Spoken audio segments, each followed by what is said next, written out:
The 21st century is quite different than the 20th century in three ways. First, the economy and the workplace are changing dramatically as we move to a global, knowledge-based society. And many reports are now reflecting how complicated that change is.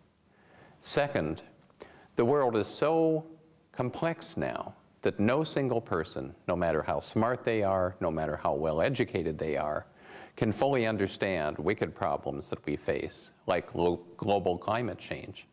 And so people need to learn to work in teams of complementary expertise. And third, most students will have multiple careers, and many of those careers don't yet exist. So how we prepare people for careers that don't yet exist in terms of the flexibility, their ability to cope with uncertainty, their emotional ability to face a future that's very open-ended. These are all big educational challenges. So I think one of the challenges we have today is that there's a number of 21st century skills, they're called, that we really need young people to be able to have to be prepared for the workplace of the future. And those are things like media literacy, critical thinking, problem solving. The fact that we live in a world now where 100 or 200 pieces of email or correspondence in a day isn't unheard of. In fact, it's less than a lot of people get. So how can we prepare them to really be able to manage knowledge well and be effective and productive knowledge workers? So I think that's really the challenge we face, is being able to construct those skills and tying them into all the kind of assignments and projects and learning that we're conducting in schools. If we can build those 21st century skills in, we'll go a long way towards having our students prepared for an exciting and dynamic future. So very broadly speaking, how we interact with information has altered enormously, and how we interact with each other has correspondingly altered enormously.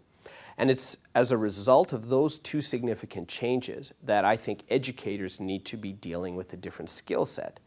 They need to be taking additional approaches to how they interact with their students. Now, this is not to say that we need to replace necessarily what we're currently doing in education, but it does mean that we need to augment what's happening with regard to the development of these additional challenges. One lady at a recent conference came up to me and after we were done talking about the changed nature of texting and writing with students today. And she said, well, the way I see it, and I know that was a very apt point, she said, I'm multilingual. I speak many different languages. Well, in order for me to learn French or to learn Spanish, I didn't have to abandon English or German.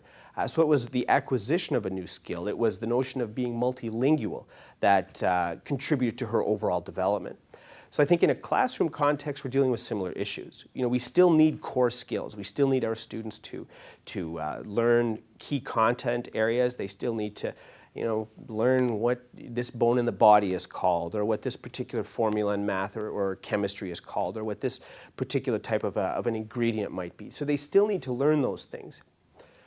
But they need to become multilingual in the sense of what's happening in the world today. Teaching people how to learn rather than teaching them what they should learn.